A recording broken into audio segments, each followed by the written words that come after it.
कहानी बिना नींद का मकान। भगवान बुद्ध अपने प्रवचनों में उनके शिष्यों को बहुत सी कथाएं सुनाते थे। यह कथा भी उन्हीं में से एक है। कभी किसी काल में किसी नगर में राम और श्याम नामक दो धनी व्यापारी रहते थे। वे दोनों ही अपने धन और वैभव का बड़ा प्रदर्शन करते थे। एक दिन राम अपने मित्र श्याम के घर उससे भेंट करने के लिए गया। राम ने देखा कि श्याम का घर बहुत विशाल और 3 मंजिला था। 2500 साल पहले 3 मंजिला घर होना बड़ी बात थी और उसे बनाने के लिए बहुत धन और कुशल वास्तुकार की आवश्यकता होती थी। राम ने यह भी देखा कि नगर में सभी निवासी श्याम के घर को बड़े विस्मय से देखते थे और उसकी बहुत बड़ाई करते थे। अपने घर वापसी पर राम बहुत उदास था कि श्याम के घर ने सभी का ध्यान खींच लिया था। उसने उसी वास्तुकार को बुलवाया जिसने श्याम का घर बनाया था। उसने वास्तुकार से श्याम के घर जैसा ही 3 मंजिला घर बनाने को कहा।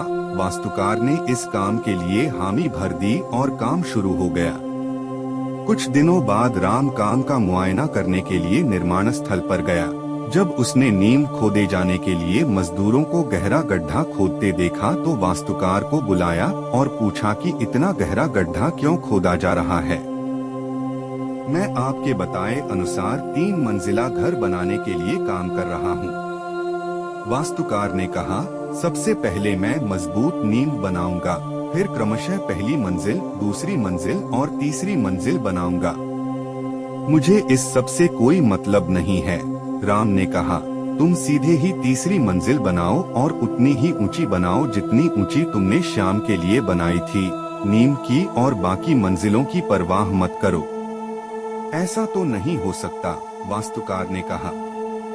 ठीक है, यदि तुम यह नहीं करोगे तो मैं किसी और से करवा लूंगा, राम ने नाराज होकर कहा। उस नगर में कोई भी वास्तुकार नींव के बिना वह घर नहीं बना सकता था। फलतः वह घर कभी न बन पाया। अतः किसी भी बड़े कार्य को संपन्न करने के लिए उसकी नींव सबसे मजबूत बनानी चाहिए एवं काम को योजनाबद्ध तरीके से किया जाना चाहिए।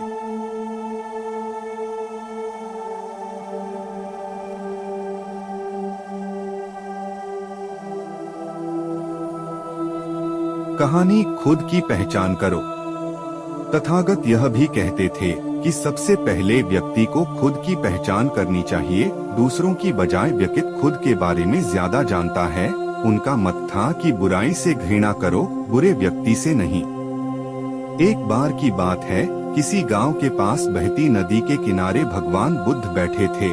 किनारे पर पत्थरों की भरमार थी, पर छोटी सी वह नदी अपनी तरल धारा के कारण आगे बढ़ती ही जा रही थी। भगवान बुद्ध ने विचार किया कि यह छोटी सी नदी अपनी तरलता के कारण कितनों की प्यास बुझाती है, लेकिन भारी भरकम पत्थर एक ही स्थान पर पड़े रहते हैं और दूसरों के मार्ग में बाधक बनते रहते हैं। इस घटना की सीख यह है कि दूसरों के रास्ते में रोड़े अटकाने वाले खुद कभी आगे नहीं बढ़ पाते, परंतु जो दूसरों को सद्भाव और स्नेह देता है वह स्वयं भी आगे बढ़ जाता है।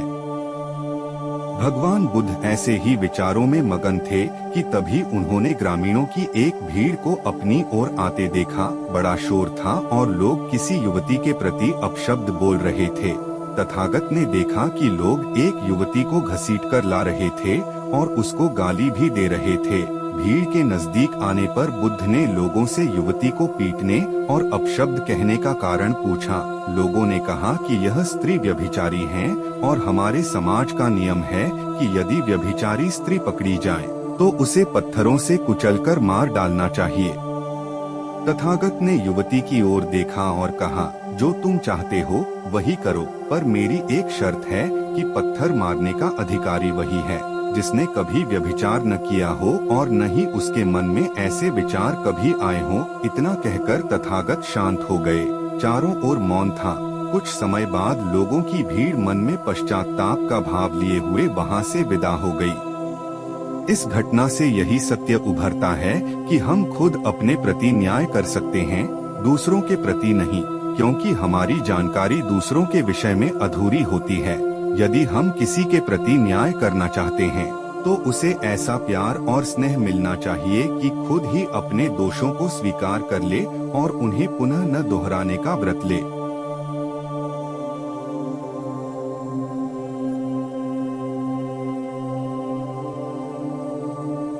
कहानी जिसकी जैसी भावना।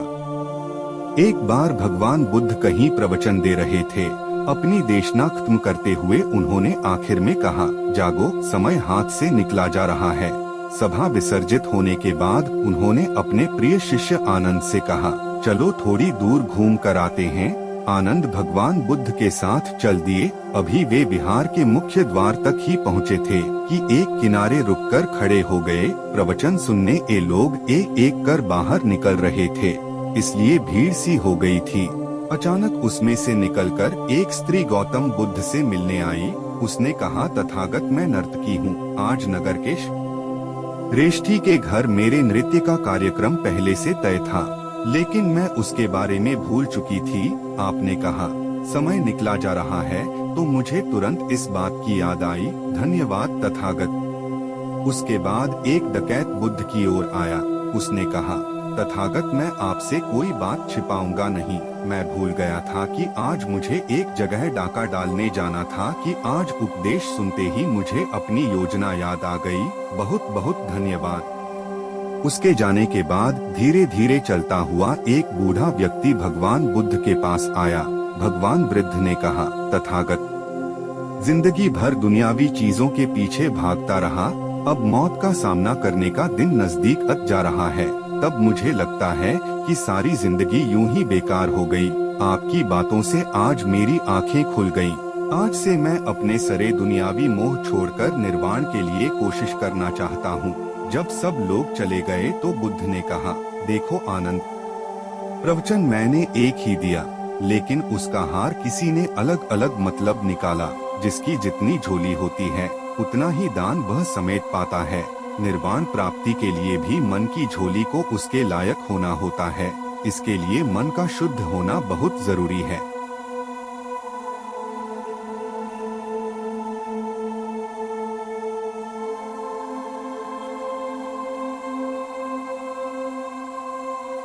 कहानी गिलहरी और बुद्ध। भगवान बुद्ध आत्मज्ञान की खोज में तपस्या कर रहे थे। उनके मन में विभिन्न प्रकार के प्रश्न उमड़ रहे थे। उन्हें प्रश्नों का उत्तर चाहिए था, लेकिन अनेक प्रयासों के बाद भी उन्हें सफलता नहीं मिली। वे आत्मज्ञान की प्राप्ति के लिए कठोर तपस्या करने लगे। अनेक कष्ट सहन किए, कई स्थानों की यात्राएं की, परंतु जो समाधान उन्हें चाहिए था वह उन्हें मिला नहीं। एक दिन उनके मन में कुछ निराशा का संचार हुआ। सोचने लगे, धन, माया, मोह और संसार की समस्त वस्तुओं का भी त्याग कर दिया, फिर भी आत्मज्ञान की प्राप्ति नहीं हुई। क्या मैं कभी आत्मज्ञान प्राप्त कर सकूंगा? मुझे आगे क्या करना चाहिए? इसी प्रकार के अनेक प्रश्न भगवान बुद्ध के मन में उठ रहे थे। तपस्या में सफलता की कोई किरण दिखाई नहीं दे रही थी और इधर भगवान बुद्ध ने प्रयासों में कोई कमी नहीं छोड़ी थी। वे उदास मन से इन्हीं प्रश्नों पर मंथन कर रहे थे। इसी दौरान उन्हें प्यास लगी। वे अपने आसन से उठे और जल पीने के लिए सरोवर के पास गए। वहां उन्होंने एक अद्भुत दृश्य देखा। एक गिलहरी मुंह में कोई फल लिए सरोवर के पास आई।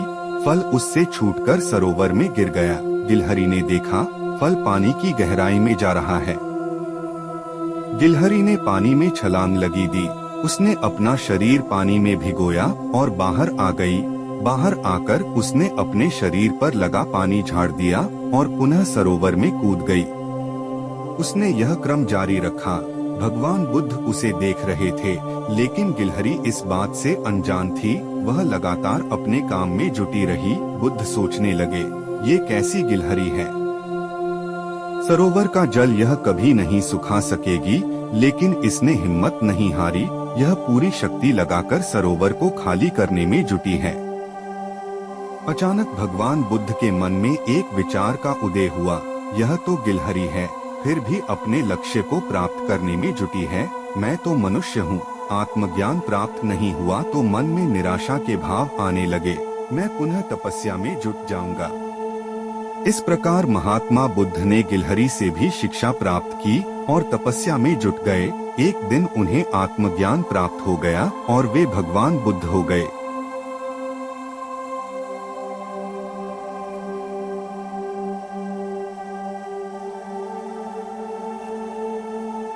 कहानी अछूत कौन। महात्मा बुद्ध प्रवचन सभा में आकर मौन बैठ गए। शिष्य समुदाय उनके इस मौन के कारण चिंतित हुए कि कहीं वे अस्वस्थ तो नहीं है। आखिर एक शिष्य ने पूछ ही लिया, भंते, आप आज इस तरह मौन क्यों हैं? वे नहीं बोले तो दूसरे शिष्य ने फिर पूछा, गुरुदेव, आप स्वस्थ तो हैं? भगवान बुद्ध फिर भी मौन ही बैठे रहे। इतने में बाहर से एक व्यक्ति ने जोर से पूछा, आज आपने मुझे धर्मसभा में आने की अनुमति क्यों नहीं दी? भगवान बुद्ध ने कोई उत्तर नहीं दिया और आंखें बंद कर ध्यानमग्न हो गए। वह बाहर खड़ा व्यक्ति और जोर से बोला, मुझे धर्मसभा में क्यों नहीं आने दिया जा रहा है? धर्मसभा में बैठे भगवान बुद्ध के शिष्यों में से एक ने उसका समर्थन करते हुए कहा, भंते, उसे धर्मसभा में आने की अनुमति प्रदान कीजिए। महात्मा बुद्ध ने आंखें खोली और बोले, नहीं, उसे अनुमति नहीं दी जा सकती है क्योंकि वह अछूत है। अछूत? मगर क्यों? सारे शिष्य सुनकर आश्चर्य में पड़ गए कि भंते यह छुआछूत कब से मानने लग गए। महात्मा बुद्ध ने शिष्य समुदाय के मन के भावों को ताड़ते हुए कहा, हाँ, वह अछूत है। वह आज अपनी पत्नी से लड़कर आया है। क्रोध से जीवन की शांति भंग होती है। क्रोधी व्यक्ति मानसिक हिंसा करता है। इस क्रोध के कारण ही शारीरिक हिंसा होती है। क्रोध करने वाला अछूत होता है क्योंकि उसकी विचार तरंगे दूसरों को भी प्रभावित करती है। उसे आज धर्मसभा से बाहर ही रहना चाहिए। उसे वहां खड़े रहकर पश्चाताप की अग्नि में तप कर शुद्ध होना चाहिए। शिष्यगण समझ गए कि अस्पृश्यता क्या है और अछूत कौन है। उस व्यक्ति को भी बहुत पश्चाताप हुआ। उसने कभी भी क्रोध न करने का प्रण लिया। भगवान बुद्ध ने उसे धर्मसभा में आने की अनुमति प्रदान की।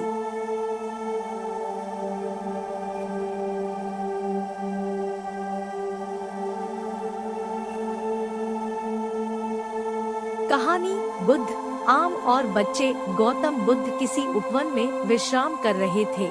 तभी बच्चों का एक झुंड आया और पेड़ पर पत्थर मारकर आम गिराने लगा।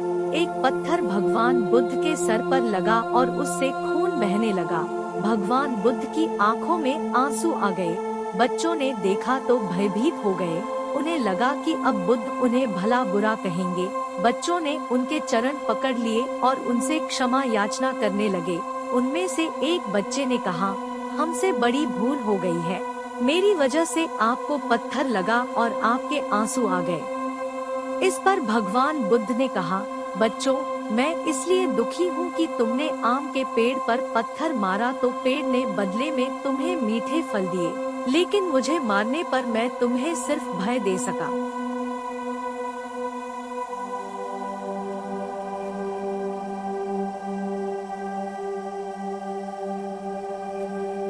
कहानी परिश्रम के साथ धैर्य भी। एक बार भगवान बुद्ध अपने अनुयायियों के साथ किसी गांव में उपदेश देने जा रहे थे।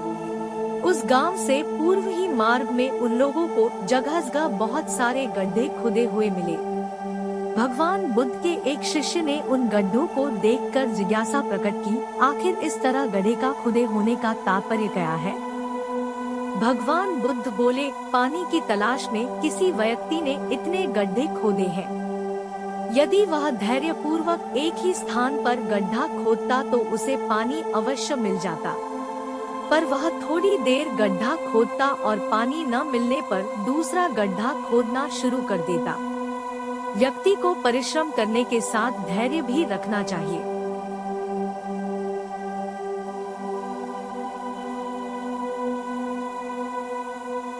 कहानी अमृत की खेती। एक बार भगवान बुद्ध भिक्षा के लिए एक किसान के यहाँ पहुँचे। तथागत को भिक्षा के लिए आया देखकर किसान उपेक्षा से बोला, श्रमण, मैं हल जोतता हूँ और तब खाता हूँ, तुम्हें भी हल जोतना और बीज बोना चाहिए और तब खाना खाना चाहिए। भगवान बुद्ध ने कहा, महाराज मैं भी खेती ही करता हूँ। इस पर किसान को जिज्ञासा हुई। बोले, गौतम मैं न तुम्हारा हल देखता हूँ, न बैल और न ही खेती के स्थल, तब आप कैसे कहते हैं कि आप भी खेती ही करते हैं? आप कृपया अपनी खेती के संबंध में समझाएं। भगवान बुद्ध ने कहा, महाराज मेरे पास श्रद्धा का बीज, तपस्या रूपी वर्षा, प्रजा रूपी जोत और हल है, पाप भीरुता का दंड है, विचार रूपी रस्सी है, स्मृति और जागरूकता रूपी हल की फाल और पेनी है। मैं वचन और कर्म में संयत रहता हूँ। मैं अपनी इस खेती को बेकार घास से मुक्त रखता हूँ और आनंद की फसल काट लेने तक प्रयत्नशील रहने वाला हूँ। अप्रमाद मेरा बैल है, जो बाधाएं देखकर भी पीछे मुंह नहीं मोड़ता है। वह मुझे सीधा शांति धाम तक ले जाता है। इस प्रकार मैं अमृत की खेती करता हूँ।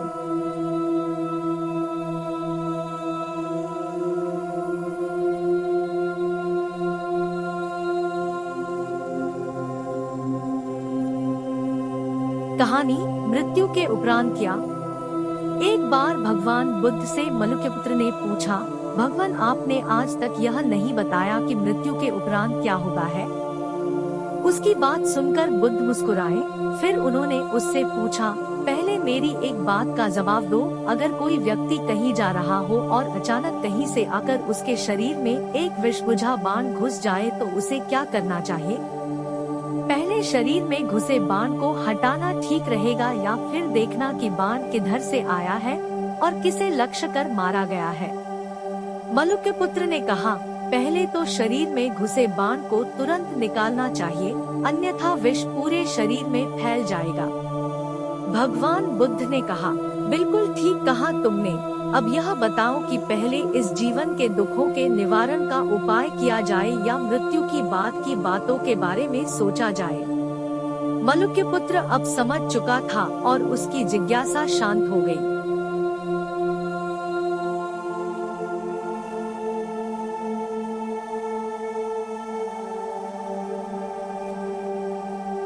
कहानी, बुद्ध की शिक्षा से मेहनत सफल हुई।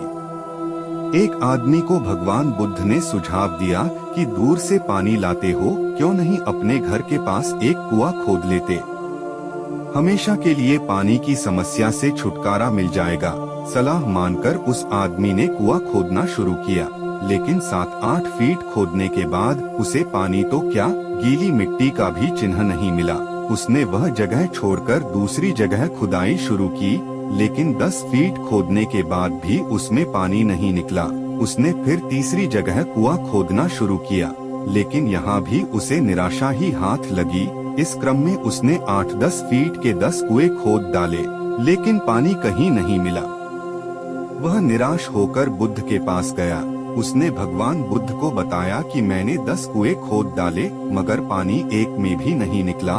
भगवान बुद्ध को आश्चर्य हुआ। वे स्वयं चलकर उस स्थान पर आए जहां उसने 10 गड्ढे खोदे हुए थे।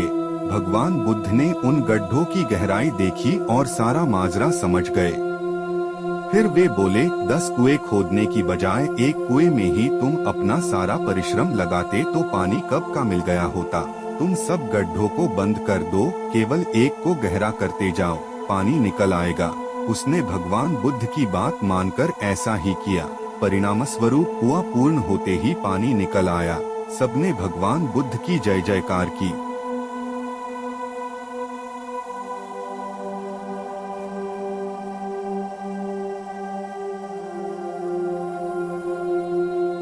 कहानी, बुद्ध की शिक्षा से गांव का उद्धार हुआ। एक युवक ने बुद्ध से आकर कहा, मेरा गांव अशिक्षित है।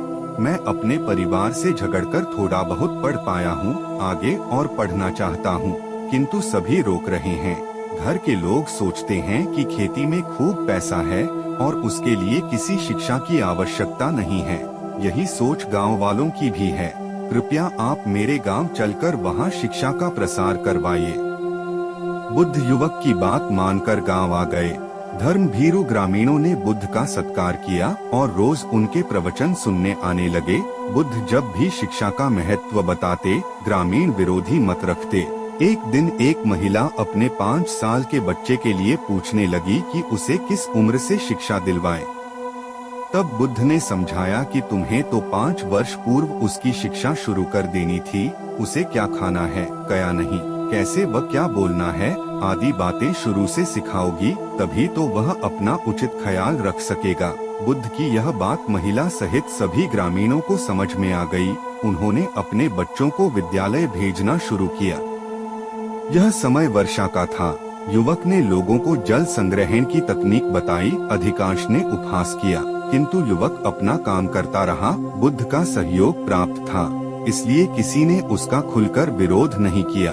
जब गर्मी में भीषण जल संकट के कारण फसलें सूखने लगीं, तो युवक ने कुएं खुदवाए, जिनमें जल संग्रहण की तकनीक के कारण खूब पानी निकला। ग्रामीण अब शिक्षा का महत्व समझ चुके थे। धीरे धीरे संपूर्ण गांव शिक्षित हो गया। ज्ञान हर उम्र में अर्जित किया जा सकता है। यही ज्ञान हमें जीवन में आने वाली समस्याओं के समाधान की राह सुझाता है।